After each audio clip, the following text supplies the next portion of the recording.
परिचय। छात्रों, हम सभी सरल रेखाओं के बारे में जानते हैं। क्या कोई बता सकता है कि इन्हें किसने शामिल किया? ठीक है, मैं बताता हूं। रेखा या सरल रेखा के विचार को प्राचीन गणितज्ञों द्वारा अपनाया गया। यूक्लिड उन्हीं में से एक थे। अध्यापक जी, उन्हें सरल रेखा को अपनाने की आवश्यकता क्यों पड़ी? बच्चों, नगण्य चौड़ाई और गहराई वाली सीधी वस्तुओं को प्रदर्शित करने के लिए उन्होंने सरल रेखा को अपनाया।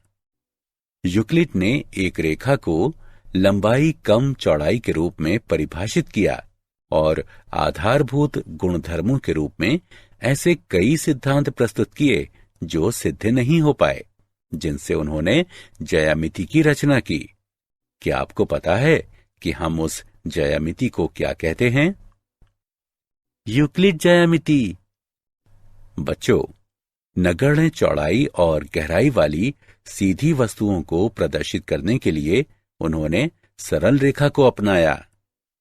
यूक्लिड ने एक रेखा को लंबाई कम चौड़ाई के रूप में परिभाषित किया और आधारभूत गुणधर्मों के रूप में ऐसे कई सिद्धांत प्रस्तुत किए जो सिद्ध नहीं हो पाए, जिनसे उन्होंने ज्यामिति की रचना की।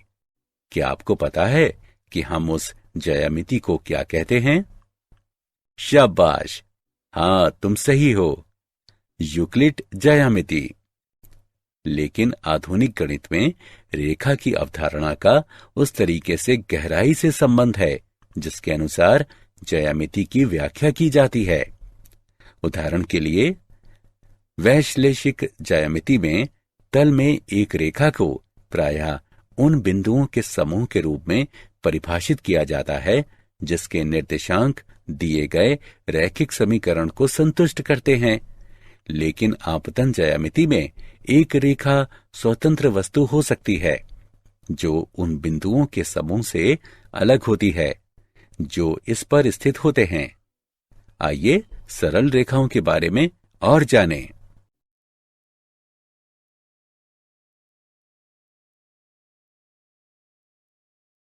उद्देश्य।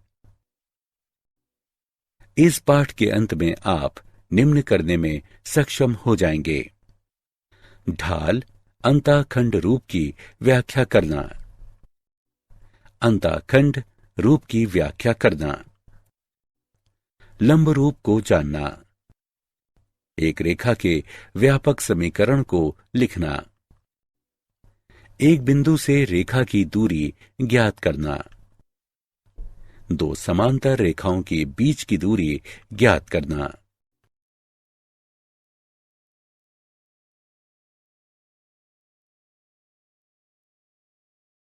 ढाल अंतःखंड रूप। किसी रेखा के समीकरण को प्रदर्शित करने के लिए शायद ढाल अंतःखंड रूप का प्रयोग सबसे अधिक किया जाता है। ढाल अंतःखंड रूप के प्रयोग में समर्थ होने के लिए आपको निम्न करने की जरूरत है। एक रेखा की ढाल ज्ञात करना और रेखा का y अंतःखंड ज्ञात करना। सामान्यतः ढाल अंतःखंड रूप में निम्न सूत्र को माना जाता है। y बराबर mx जमा b, जहां m रेखा की ढाल है और b y अंतःखंड है।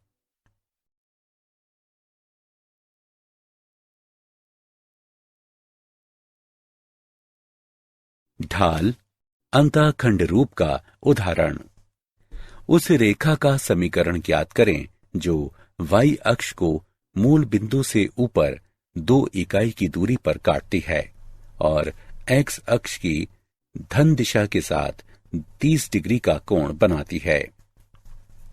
हल। ज्ञात है कि यदि हम m ढाल वाली कोई रेखा y अंतःखंड बनाती सी है तो रेखा के समीकरण को y बराबर mx जमा c के रूप में व्यक्त किया जाता है। यहां c बराबर 2 और m बराबर tan 30 डिग्री जो कि 1/वर्गमूल 3 के बराबर है। इस प्रकार दी गई रेखा का अभीष्ट समीकरण है y बराबर x/वर्गमूल 3 - 2।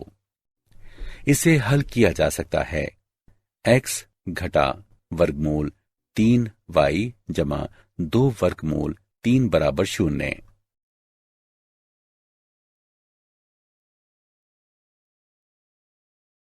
अंतःखंड रूप।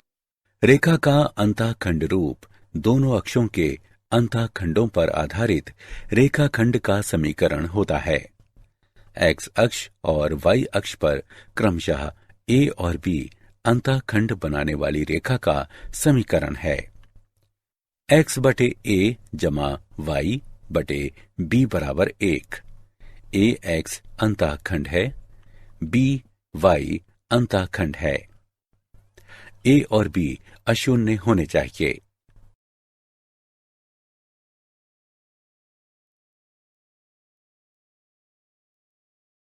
लंब रूप।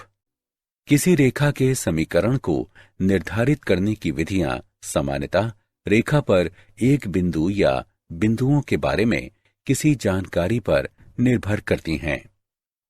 लंब रूप एक ऐसी विधि है जिसमें रेखा के किसी भी बिंदु के बारे में पहले से जानकारी की जरूरत नहीं होती है। रेखा के बारे में इसकी मूल बिंदु से दूरी तथा लंब और x अक्ष के बीच का कोण ज्ञात होता है, जहां कोण को x अक्ष की धन दिशा से वामावर्त मापा जाता है। एक सरल रेखा के समीकरण का लंब रूप है x cos अल्फा जमा y sin अल्फा घटा p बराबर 0, जहां अल्फा x अक्ष से रेखा पर मूल बिंदु से लंब के बीच का कोण है तथा p लंब की लंबाई है।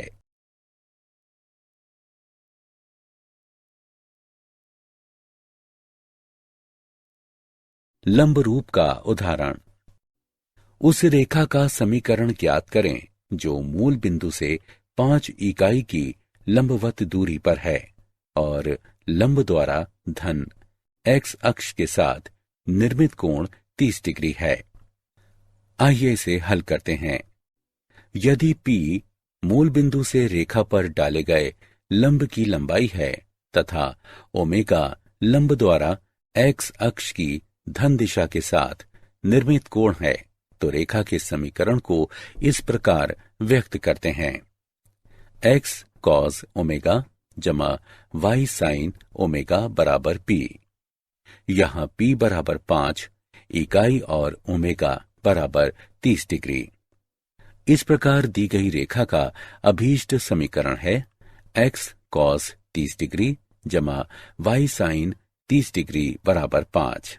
इसे हल किया जा सकता है x वर्गमूल 3 जमा y बराबर 10।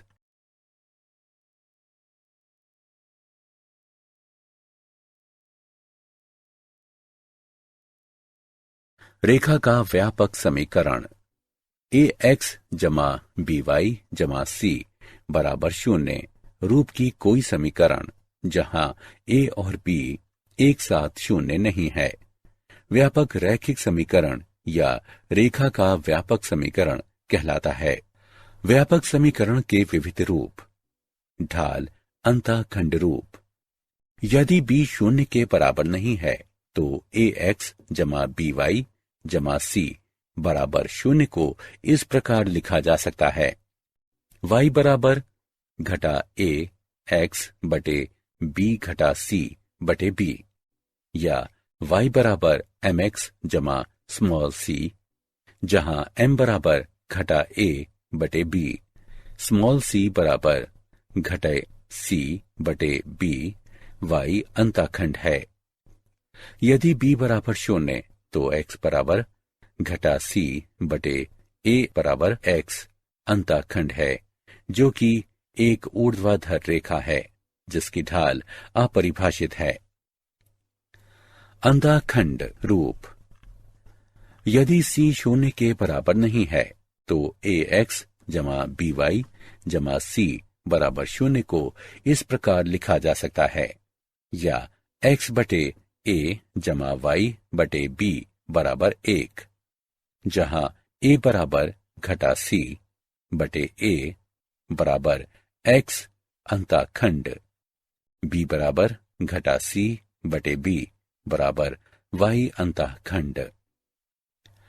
यदि c बराबर 0 तो ax जमा by जमा c बराबर 0 को इस प्रकार लिखा जा सकता है, ax जमा by बराबर 0, जो मूल बिंदु से जाने वाली एक रेखा है और इसलिए अक्षों पर 0 अंतःखंड है। लंब रूप, मान लें x cos ओमेगा जमा y sin ओमेगा बराबर p। समीकरण ax जमा by जमा c बराबर 0 या ax जमा by बराबर घटा c के द्वारा प्रदर्शित रेखा का लंब रूप है। इस प्रकार दोनों समीकरणें समान हैं और इसलिए a बटे cos ओमेगा बराबर b बटे sin ओमेगा बराबर घटा c बटे p। इससे हमें प्राप्त होता है cos ओमेगा बराबर घटा ap बटे c और sin ओमेगा बराबर घटा bp बटे c। और अब sin वर्ग ओमेगा जमा cos वर्ग ओमेगा बराबर घटा ap बटे c पूरे का वर्ग जमा घटा bp बटे c पूरे का वर्ग बराबर 1, या p वर्ग बराबर c वर्ग बटे a वर्ग जमा b वर्ग, या p बराबर जमा घटा c बटे a वर्ग जमा b वर्ग का वर्गमूल। इसलिए cos ओमेगा बराबर जमा घटा a बटे a वर्ग जमा b वर्ग का वर्गमूल और sin ओमेगा बराबर जमा घटा b बटे a वर्ग जमा b वर्ग का वर्गमूल। इस प्रकार समीकरण ax जमा by जमा c बराबर 0 का लंब रूप है। x cos ओमेगा जमा y sin ओमेगा बराबर p, जहां cos ओमेगा बराबर जमा घटा a बटे a वर्ग जमा b वर्ग का वर्गमूल, sin ओमेगा बराबर जमा घटा b बटे a वर्ग जमा b वर्ग का वर्गमूल, तथा p बराबर जमा घटा c बटे a वर्ग जमा b वर्ग का वर्गमूल।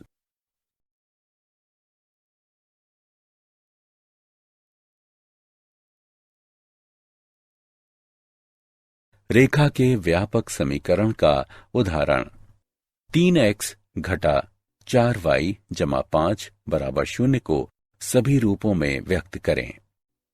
हल, ढाल अंतःखंड रूप y बराबर 3 बटे 4x जमा 5 बटे 4, जहां m बराबर ढाल बराबर 3 बटे 4, c बराबर 5 बटे 4 अर्थात y अंतःखंड। अंतःखंड रूप 3x घटा 4y बराबर घटा 5, 3x बटे घटा 5 जमा 4y बटे 5 बराबर 1, x बटे घटा 5 बटे 3 जमा y बटे 5 बटे 4 बराबर 1 अंतःखंड रूप। x अंतःखंड बराबर घटा 5 बटे 3, y अंतःखंड बराबर 5 बटे 4। लंब रूप 3x घटा 4y बराबर घटा 5 घटा 3x जमा 4y बराबर 5, 5 से भाग करने पर घटा 3x बटे 5 जमा 4y बटे 5 बराबर 5 बटे 5 बराबर 1।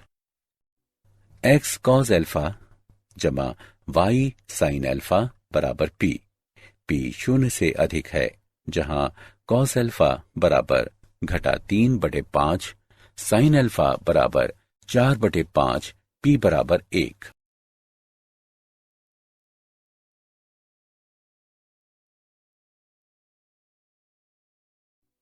रेखा 3x घटा 4y जमा 2 बराबर 0 के समांतर और बिंदु घटा 2 3 से जाने वाली रेखा का समीकरण ज्ञात करें।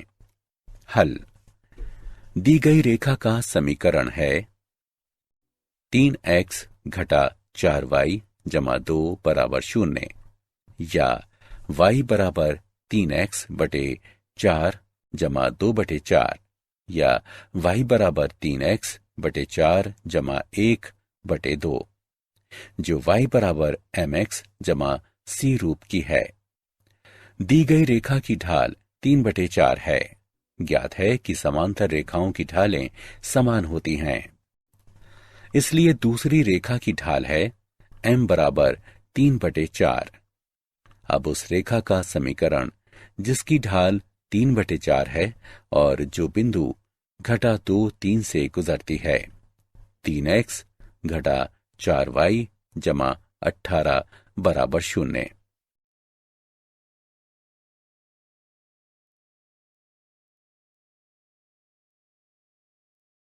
एक बिंदु की रेखा से दूरी। एक बिंदु की रेखा से दूरी बिंदु से रेखा पर डाले गए लंब की लंबाई होती है।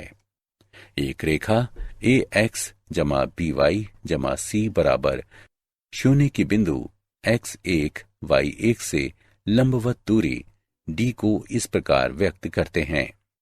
d बराबर ax1 जमा by1 जमा c का मापांक बटे a वर्ग जमा b वर्ग का वर्गमूल।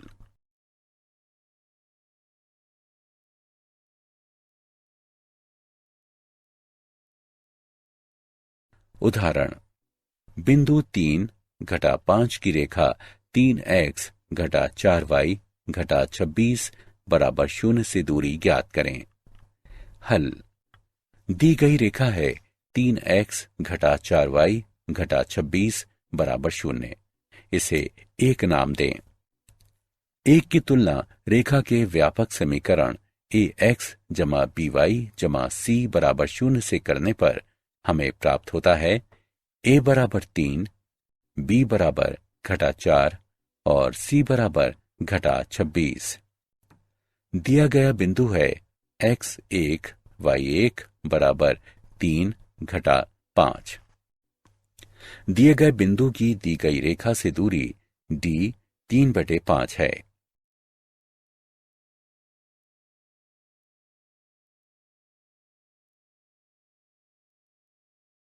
दो समांतर रेखाओं के बीच की दूरी।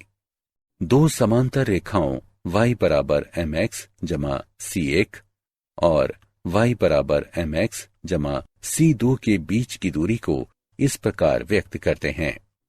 d बराबर c1 घटा c2 का मापांक बटे 1 जमा m वर्ग का वर्गमूल। यदि रेखाएं व्यापक रूप में हों, अर्थात ax जमा by जमा c1 बराबर 0 और ax जमा by जमा c2 बराबर 0, तो उनके बीच की दूरी है d बराबर c1 घटा c2 का मापांक बटे a वर्ग जमा b वर्ग का वर्गमूल।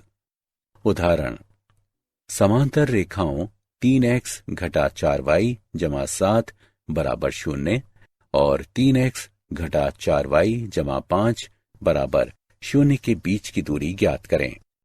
हल। यहां a बराबर 3, b बराबर घटा 4, c1 बराबर 7 और c2 बराबर 5, इसलिए अभीष्ट दूरी है d बराबर 7 घटा 5 का मापांक बटे 3 वर्ग जमा घटा 4 वर्ग का वर्गमूल बराबर 2/5।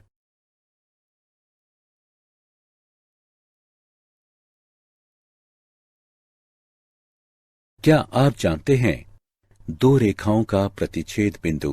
मान लें दो रेखाओं के समीकरण हैं a1 x जमा B1y जमा C1 बराबर 0, इसे 1 नाम दें। और A2x जमा B2y जमा C2 बराबर 0, इसे 2 नाम दें। मान लें कि ये दोनों रेखाएं एक बिंदु P(x1, y1) पर प्रतिच्छेद करती हैं। तब x1, y1 दी गई समीकरणों में से प्रत्येक को संतुष्ट करता है। इसलिए A1 x1 जमा B1 y1 जमा C1 बराबर 0 और A2 x1 B2 y1 जमा C2 बराबर 0। वज्र गुणन द्वारा इन दोनों को हल करने पर हमें प्राप्त होता है।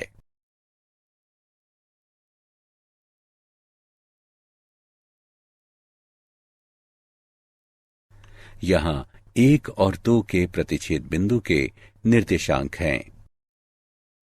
सारांश। आइए हमने जो कुछ सीखा है उसे संक्षेप में दोहराएं। M ढाल वाली रेखा पर बिंदु x, y और y अंतःखंड C रेखा पर स्थित होते हैं। यदि और केवल यदि y बराबर mx जमा c हो। यदि M ढाल वाली एक रेखा x अंतःखंड D बनाती है तो रेखा का समीकरण y बराबर m गुणा x घटा d होता है। x और y अक्ष पर क्रमशः a और b अंतःखंड बनाने वाली एक रेखा का समीकरण x बटे a जमा y बटे b बराबर 1 होता है।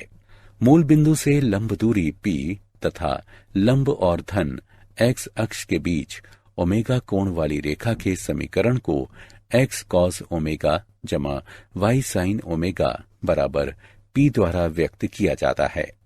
ax जमा by जमा c बराबर 0 रूप का कोई समीकरण जिसमें a और b एक साथ 0 न हो व्यापक रैखिक समीकरण या एक रेखा का व्यापक समीकरण कहलाता है।